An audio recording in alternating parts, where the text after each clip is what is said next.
Bonjour à tous, bienvenue dans cette vidéo dans laquelle nous allons parler d'un service qui, si vous gérez plus d'un site WordPress, est pour moi indispensable. Ce service, il va vous permettre de gagner un temps incroyable en automatisant et en regroupant toutes les tâches similaires que vous pouvez avoir sur plusieurs sites. Ce service, il s'appelle ManageWP et vous pouvez voir là que je me trouve sur le tableau de bord. Comme vous pouvez voir sur ce compte, j'ai une soixantaine de sites que je gère et vous pouvez imaginer le temps incroyable que ça fait gagner lorsque, on peut tout simplement voir tous les plugins par exemple à mettre à jour. Il y en a 50, vous cliquez sur Select All et puis vous lancez Update.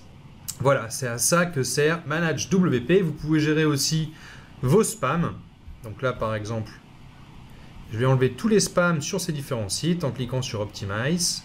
Et puis là, on va prendre aussi toutes les données qui ne servent à rien pour optimiser les bases de données. Donc hop, vous cliquez sur Optimize aussi. Voilà, c'est fait.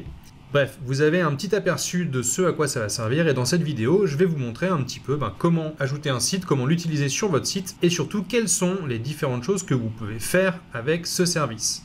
La première chose à faire pour utiliser ManageWP, c'est de vous rendre sur votre site WordPress et d'installer l'extension qui s'appelle ManageWP Worker. Vous pouvez juste mettre ManageWP, il va le trouver aussi.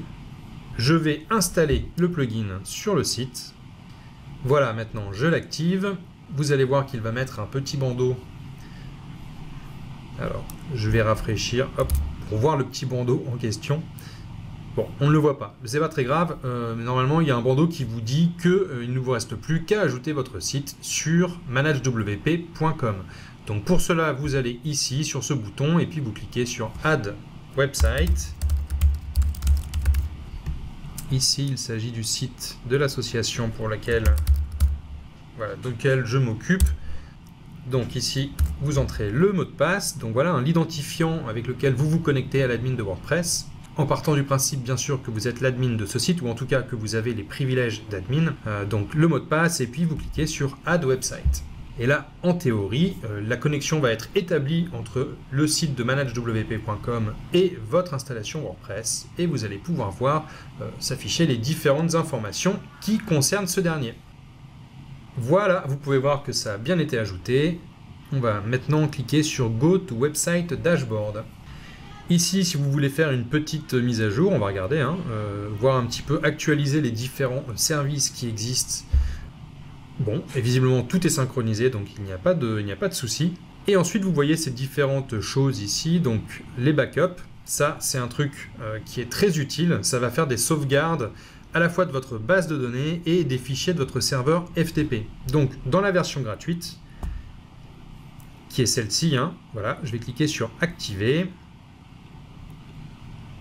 Je vais choisir l'Europe plutôt que les États-Unis comme la région où baser les sauvegardes, les serveurs des sauvegardes. Et je clique sur Activer. Normalement, il va y avoir une sauvegarde qui va s'effectuer. Et puis ensuite, vous pourrez la voir dans le calendrier. Alors vous voyez là, c'est en train d'être effectué. Et dans cette version gratuite des sauvegardes, vous avez une sauvegarde qui est effectuée tous les mois. Et si jamais vous avez besoin un jour, disons que votre site plante, ou que vous ayez été piraté et que vous perdiez vos fichiers, etc., vous pouvez utiliser ces sauvegardes, soit en les téléchargeant, soit en utilisant un bouton qui directement va vous permettre de restaurer votre site tel qu'il était à la date où il a été sauvegardé, et ce directement depuis cette interface. Donc, le seul souci, c'est que ça ne marche pas tout le temps tel quel, il faut des fois exclure certains dossiers, etc.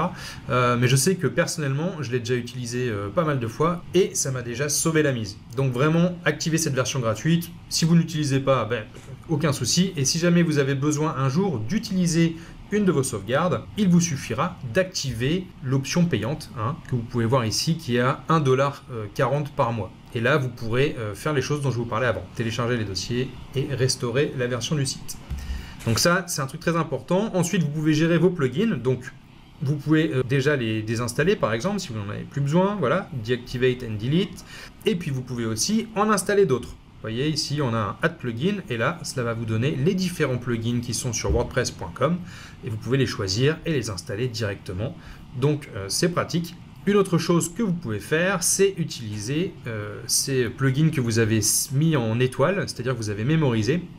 Et vous pouvez voir, là j'en ai 21 des plugins, donc c'est une sélection de plugins que j'utilise très souvent et que donc je vais pouvoir ici tout simplement sélectionner et puis mettre install. Donc par exemple si je crée un nouveau site, au lieu d'entrer les plugins un par un, et ben là je vais pouvoir tout simplement me rendre dans l'interface de ManageWP, sélectionner ceux que je veux, enlever ceux dont je veux pas et puis cliquer sur install plugin.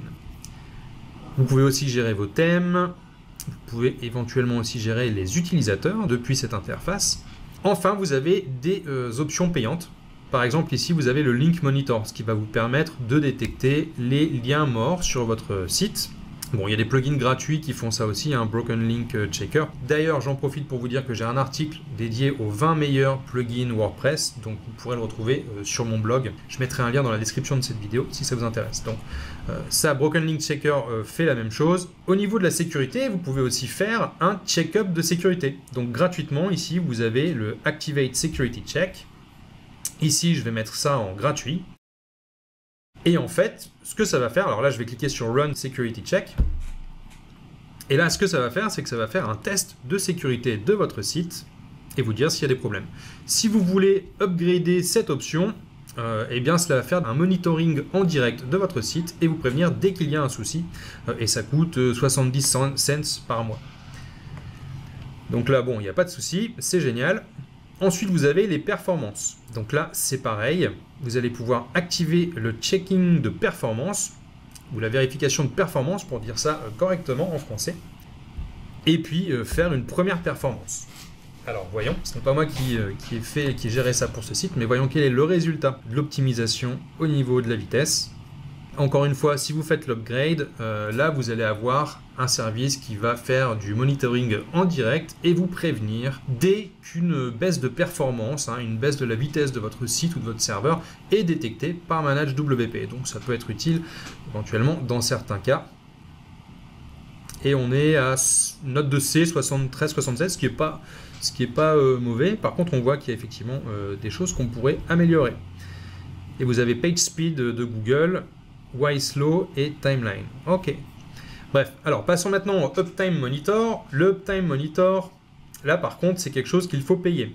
Ce que ça va vous faire, c'est vous prévenir si jamais votre site passe hors ligne, s'il est inaccessible, voilà. Alors, c'est une chose utile à avoir. En revanche, vous n'êtes pas forcé de passer par ManageWP puisque Jetpack, par exemple, offre cette fonctionnalité de manière gratuite dans ses options. Ensuite, vous avez le SEO Ranking. Là, c'est aussi un suivi du positionnement SEO, c'est-à-dire du positionnement de votre site sur certains mots-clés que vous définissez avec leur évolution dans le temps. Donc, avec ça, vous allez pouvoir suivre le positionnement de votre site dans les pages de résultats de recherche et puis éventuellement aussi surveiller ceux de concurrents. Ensuite, vous avez Client Report et White Label. Et là, c'est quelque chose qui est destiné plus aux agences ou aux gens qui vendent des sites web et qui les gèrent pour leurs clients. Ce qui permet de faire des rapports. Et ensuite, de renommer le plugin, notamment pour que les clients ne voient pas que c'est ManageWP qui automatise la gestion, la mise à jour de leur site. Voilà, ça c'est un petit aperçu de tout ce que vous pouvez faire avec ManageWP. Quand vous allez sur le tableau de bord avec tous les autres sites, vous allez pouvoir aussi faire ce genre de choses, par exemple gérer les plugins sur tous vos sites. Vous allez par exemple pouvoir chercher quel plugin est installé. Alors on va faire ici Select All. Et puis vous voyez ici qu'on a les plugins ou les thèmes par exemple, les utilisateurs ou encore les codes snippets. Vous avez les tags, etc. Bref, prenons juste les plugins ici et on va voir sur tous ces sites. Vous voyez qu'il y en a 194, des plugins différents qui sont installés sur tous ces sites. Voyons tous ces sites qui utilisent par exemple Yoast SEO. Et voilà, vous voyez que Yoast SEO est activé sur 26 sites. Alors, si je voulais par exemple désinstaller Yoast SEO sur tous ces sites parce que, disons, je ne sais pas, le plugin n'est plus mis à jour ou il y a une faille de sécurité, eh bien je pourrais faire tout ça très facilement en cliquant sur Select All, Deactivate et Delete. Vous voyez, là encore, ça permet de gagner un temps fou dans l'administration de votre site WordPress, surtout si vous en avez plusieurs dizaines, ou même plus que ça. Mais quoi qu'il en soit, même pour un seul site web, je recommanderais quand même l'utilisation de ce plugin parce que cela vous permet d'avoir les mises à jour, effectivement, que vous pouvez faire peut-être un peu plus rapidement. Vous avez aussi le spam que vous pouvez enlever, l'optimisation de la base de données. D'ailleurs, si vous voulez enlever tout, y compris les révisions de posts, vous pouvez cliquer ici sur Optimize All. Pareil ici, si vous voulez tout updater d'un seul coup, vous avez ce Update All. Sachant que le Safe Mode est un mode payant qui va faire une sauvegarde de vos installs pour vous revenir en arrière si jamais il y a un problème lors de l'installation des plugins. Donc c'est utile pour ça et c'est utile aussi pour vos backups parce que vous avez des sauvegardes automatiques qui sont faites. Voilà, j'espère que cette vidéo vous sera utile, que vous fera gagner du temps parce que moi je sais qu'utiliser ce ManageWP ça m'a fait gagner des centaines, peut-être même des milliers d'heures au fil des années. Si vous avez aimé cette vidéo, laissez un petit pouce en l'air et puis n'hésitez pas à la partager et à vous abonner à la chaîne. Voilà, je vous dis à très bientôt pour une prochaine vidéo. Salut!